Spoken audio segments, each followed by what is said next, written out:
Hello and welcome. This is COH News. Thank you very much for that there, George, and welcome everybody to another edition of COH News with your host, me, Brian. All right, today we're going to do a little bit different video than the last one. That one was a little bit more serious. This one's definitely serious, but we're going to be doing more of an education video, and we're going to be looking at some refresher information just on delivery expectations and accuracy, making sure as we get into this peak season and things get a little bit more chaos, that we've got all those fundamentals of ours locked in to make sure we are providing a great delivery experience for Amazon's customers. All right, in this first slide, what we're going to be talking about is the top 3 primary focuses for you guys as drivers.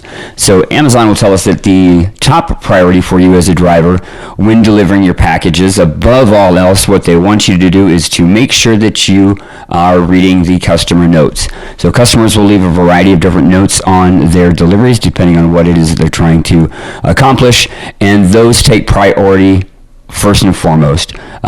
Outside of them asking you to do something that's illegal, or if you're asking you a request that's just not physically possible, if they are and you're not able to follow those directions 100% the way that they're asking you to, call dispatch right away.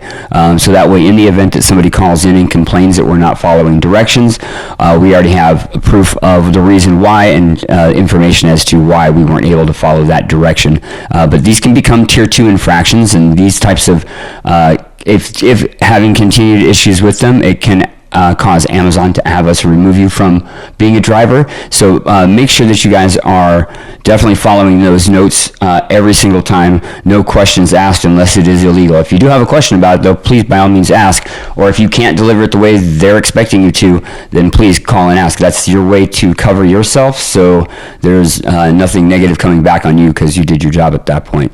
Now, the number 2 and number 3 priorities that they will tell you that you have as a driver is up here it says door-to-door and proof of delivery.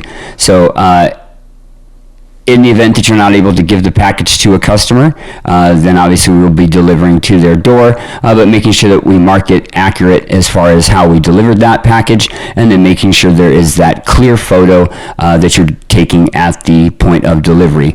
I want to key in on the note down here below on this slide that says if you're not handing it to a person, then a picture must be taken at all times. So the only time you wouldn't take a photo of a package is for a situation where you get handed off to, let's say, a doorman or a bellman or something like that, or a front desk receptionist. You delivered it to a locker, or the person had gone into their profile and opted out for it at their consumer place. But just know that anytime you leave a package unattended at any point in time, which is a lot, there needs to be a photo, and that photo needs to be clear, not blurry. It needs to be able to see that shipping label in that photo at some place. It's looking for that white label, and that's what its algorithm is designed to. It's generally in the center of the screen, so it is just strictly a computer that goes through these photos, looks for that item. If it's there, it passes. If it's not there, it doesn't pass it, or if it's blurry, it doesn't pass it. So make sure you're taking that just a fraction of a second to get a clear photo each time that you deliver a package. The other tip that they're going to have on here is that they would like us to not always pay attention to what the I guess the suggested delivery spot is. In the circumstance that they showed in this slide, the individual, because of drivers delivering it incorrectly each time, the system gained knowledge stating that that was the preferred method, which it is not the case for the customer, I guess, in this scenario. So just keep in mind that not always are the notes or the suggestions that they give to you accurate. Go based off of any documentation, or when in doubt, call the customer. All right, and this next slide should look very familiar to you guys as far as some of the screenshots from the device, but it's the 5 separate phases of delivering on the app. So your first phase, obviously, when you get to the location, I've arrived, you're going to be looking for your package so you can scan it. The example that they're showing here for select one order at a time, do not select all. What they're meaning is in this situation, because you have 2 different apartment numbers and it appears that they're not delivering to a receptionist to all of them, they're delivering them each individually, but it's got them bundled up. So in this scenario, when they're going to go deliver at that stop, you would want to do the top one or the bottom one first, whichever one you're going to walk to first. You would want to grab that, scan the packages, go deliver, get your photo, move on. It'll then take you to the back out to the next or right back to the next one that you've got. Scan that package, move on. Do them separately, because if you bundle them together, then you cannot take a photo, and if you are delivering them separately, then they need separate photos available to them for each of their individual customers. So keep that in mind. Again, if you're not delivering to a human, you would not want to bundle this scenario. You would want to just do them both individually, so that way each person gets their own photo. And then you'd be selecting the appropriate method, obviously, that you're going to be delivering that to. And then in here, here's your proof. This photo tells this customer that you deliver that package. So here it's very clear. You can see the label in the photo, taking the photo, and then you're swiping to finish. And that is probably the most significant part of the whole transaction when you are delivering a package, is making sure that your swipe to finish is exactly where you're standing when you deliver it, because that is the proof that we need, along with that photo, that you did everything you said you did. And I know you're not either stealing stuff or lying about it, but that customer also knows exactly where their package is. And that mostly it proves to everybody that we did what we've been asked to do, and that is delivering that package at the location that you asked me to. I gave you that with a photograph as well as a GPS coordinate to show you exactly where I finished or where I delivered that stop at. So make sure you're doing your part to get those last two processes down as far as the photo, making sure that proof of delivery and that swipe to finish are all right where we want them to be. And so to retie back into what I was just stating, when we're dealing with scenarios where we've got multiple packages at same addresses or something like that, make sure we're selecting the right reason. The moment that you group items together or do a select all, what that does is it removes your ability to take that photo. So you would only want to be using select all when you're going to be handing that bulk amount of packages over to a receptionist or a doorman, or literally just you're handing it off to somebody, because we're going to get a name or that type of stuff when we're handing it to either mail rooms or to human beings. If you're not going to be handing it to somebody, and as you can see in this bottom slide, we can't just drop it off unattended like this. So in this situation, the driver had done is they grouped an apartment together that didn't have access or didn't have a receptionist that was there or something like that, and so they grouped them all together instead of delivering them door to door, which we should have done, and they put them all on the floor, and then there was obviously no photo to be taken for it, but they did it all as one group, put them on the floor, and then did a swipe to finish and just left them in the lobby at this apartment complex, which I guess according to the person that trained us that went over the slide with us, that place is habitually known for having a lot of packages stolen. It's pretty obvious to me, if you see the screen, why we would probably be losing out on packages there. So that person ended up getting into trouble, but they did catch them doing a lot of other what they would call dumping. So don't put yourself in a scenario where you get caught with something like that, because it definitely would be a termination of employment. But make sure that you're doing the right thing. This person obviously didn't care enough about that, and those packages, let's say we couldn't deliver them door to door or whatnot, we would be just bringing those packages back. We wouldn't want to leave them in that scenario there. I wouldn't want it for my packages. I can't imagine you would want it for yours. So make sure that we're not doing some of these things below, but make sure we're also just not grouping things together when we should be keeping them separate, to make sure that we have separate transactional, proof of delivery for each individual customer you're delivering to. All right, the next slide is we're going to just kind of quickly discuss when customers don't want to have packages left unattended.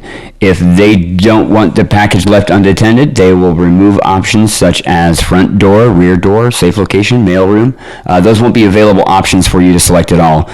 You'll see just that you have a household member or a receptionist / doorman or mailroom. It will be a type of a delivery that will require there to be somebody physically there to receive that package in some way, shape, or form per their request. So a lot of times you'll see that they don't give you options to deliver to front door. If you get that, your proper protocol is to first try to contact that customer, or if we have to, we'll wait and reattempt it at the end of your route, because we definitely have time to do reattempts for things like that in most cases. And then if that all fails, then we'd be returning that package to RTS at the end of the night. But we would not want to be trying to come up with a way or a workaround for that. If somebody doesn't want their package left unattended, then do not leave it unattended. You bringing back a package is not worth the escalated complaint that a customer has, or that a customer can do, that would have a lot more power over you than what it would be to bring a package back. So when in doubt, follow the directions. If they don't want it left alone, don't leave it alone. But make sure you are doing that attempt for call, and those only get credited. Keep in mind, whenever you're required to attempt to call somebody and it pops up on the screen to call them or to text them, we need to make a phone call from that screen. Outside of that, any other phone calls you make wouldn't count towards the metric that they look at to verify that you've made those calls to a customer. So always call from the screen that pops up, even if all it is to let it ring once or twice. Please make sure we're getting that knocked out. So to revisit a little bit more about taking photos, on this slide you'll see clearly it breaks it down on when we do and when we don't. We obviously don't take any photos when there are going to be people that we're handing the packages over to. And keep that in mind. I will say one of the things that I don't know how well it gets trained anymore on, but things that you cannot have in your photo is a human being, and that includes a shadow of a human being. So make sure that there's no reflection of yourself, make sure there's no shadow of yourself. You can't have a customer's any type of animal of theirs in it, any type of pet, anything like that. So if there's a dog in the doorway, try to see if you can't get that picture without that dog in it, as well as in any type of personal information like the customer's address, if it were by a mailbox, or if it was by their vehicle, any type of indicator of what that car is. So any shot that you've got has to be followed as far as making sure that those things are not in the equation, and that's just a lot of that is legal things. And so the weird one is, and sometimes the most difficult one is sometimes shadows of yourself. So just kind of play around with that, but make sure that we're doing our part to make sure we've got those types of just fine-tuning done on our photos overall. But you can kind of see down below, they give a lot of different thumbs up in areas for what those photos look like. And then keep in mind, like the circled one with the apartment complex, that's because they had a whole bunch of deliveries in an apartment. So those were all hand deliveries. So each one of those hand deliveries received a photo, and that photo is your proof of a successful delivery. It gives a customer an immediate view of where that package is, and they can see that was delivered, and they know, not only can they see it was delivered, they know where it was delivered. So make sure we're setting them up for success so they're not playing the guessing game on where's that at. And this next slide ties back into some things that I've been talking about on a couple of our stand-ups this last couple of weeks, and that's making sure that we've marked the package delivered where we delivered it, and getting our swipe to finish done where we delivered it at. Swiping to finish in your van, that van is not delivering the package. Ideally, the package is delivered when it is successfully out of your hands, when it's no longer in your possession. So if you're in the van with your package, that would not be considered delivered. If it's still in your hands and you're walking up to the building to drop it off at, that is not delivered. So make sure that you're doing that photo and you're doing that swipe to finish at exactly where you're saying you're doing it at, and no time sooner, no time later. I mean, that's how you know you're done with that delivery, is when you hit that swipe to finish. All right, in this next slide, we're going to look at safe location versus not safe location. So as we can see on the left-hand side in the green, these are some pretty clear locations inside of a locker. In the bottom kind of corner area, it's behind a little bush. Up in that kind of left-hand side, you've got it tucked back in, and looks like next to something on the patio, but ideally they're out of sight, nobody can see them, and they're not eye candy for somebody to be tempted to come swipe that off of somebody's porch or wherever you've got it at, invisible in the open. On the other side, we can see some very obvious non-safe locations, some of them in other slides, but up on the top one, looks like what they did was they just took the floor mat and for the front door, and they put it over top of the package right in front of their door. in the other one, this is a locked door, so this is outside of a business. They just sat it out front of the front door of a business with nobody there watching it, no camera on it, no nothing, just set it out front and walked away. The upper right one, you can see that was the one where they delivered it to the lobby mailroom area of an apartment complex. And in the bottom one, on there, there's a sign on there that says, to prevent theft, do not leave in the lobby mailroom that they're not secure. And the driver went ahead and placed them right there on the ground underneath that nice little note, and went ahead and put them in there. So putting them ideally unsafe. So just that. Make sure, treat it like your own. Now, do we have a perfect scenario for every house? No. If you think it's sketchy or you think it's just not what you want it to be, we can try either delivering at the end of the route and coming back to it, or better yet, to be honest with you, do a text call to your customer. Try to see if you can't get a hold of them. Maybe they have an alternative location, or maybe they just tell you to go ahead and leave it on the front door in that unsafe location. If they give you the go-ahead for that, that is 100% on them. I find that most people do that when I've contacted them for not safe locations, but we need to do our part to make sure we've done our job to put it in an appropriate place, making sure that it stays secure and safe, and then communicating when it's not going to be that way. And I know it's tough to call the driver support, but first start with us and communicate with us in dispatch, and then we'll go forward from there, and we'll prevent you from having to go there if we don't have to send you there. Nobody likes that place. All right, in this next slide, we tie in a little bit into the Halloween spirit of everything, and it says, when to help yourself, an acceptable delivery method, never, right? And what it's pretty much showing is in this scenario, again, this is a case where somebody was dropping all these packages, bundling them all together into one group stop, and instead of delivering them individually to the apartment complex, they just decided to bulk leave them in the lobby unattended, all by themselves, which is pretty much no different than if you were to this Halloween have just put your bucket of candy out and said, oh, here, please be considerate, just take one. Nobody's just going to take one. They're going to take whatever the heck that they want. So make sure you're being smart, because those types of things will catch back up with you pretty quick, and Amazon does not take lightly to that, nor do we as a company. And almost done. Last screen here that we're going to show you is that just kind of reiterates and goes back over again what to do when packages are undeliverable, what reason codes that we have to mark them as, and then when the screen pops up that asks, there says that you're having trouble with the delivering, and it gives you the opportunity to text message or call that person. In reality, the best practice to get a hold of them most likely is if you call them, then text them, then try calling them again. As far as what the expectation would be and how Amazon will be grading this is, we'll be expecting to see a phone call from this screen when it pops up. That transaction should happen every time that screen populates up.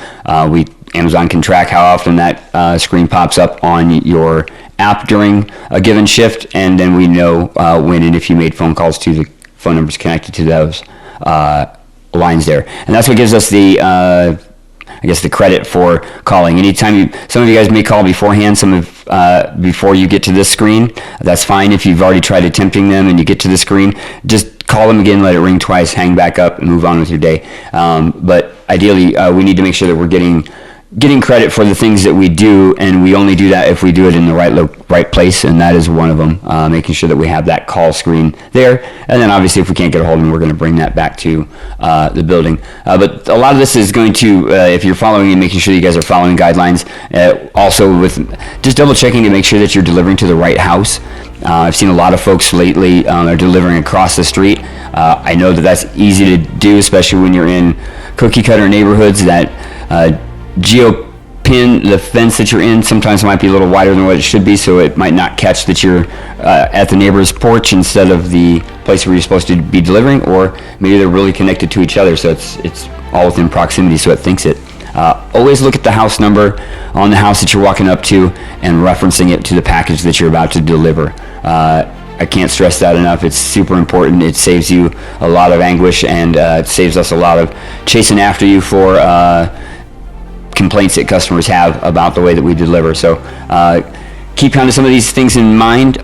Make sure that we're doing the right things out there on the road. If you have any questions, please feel free to ask me. But thank you guys again for your time today. Hope there was some good information or just refresher stuff.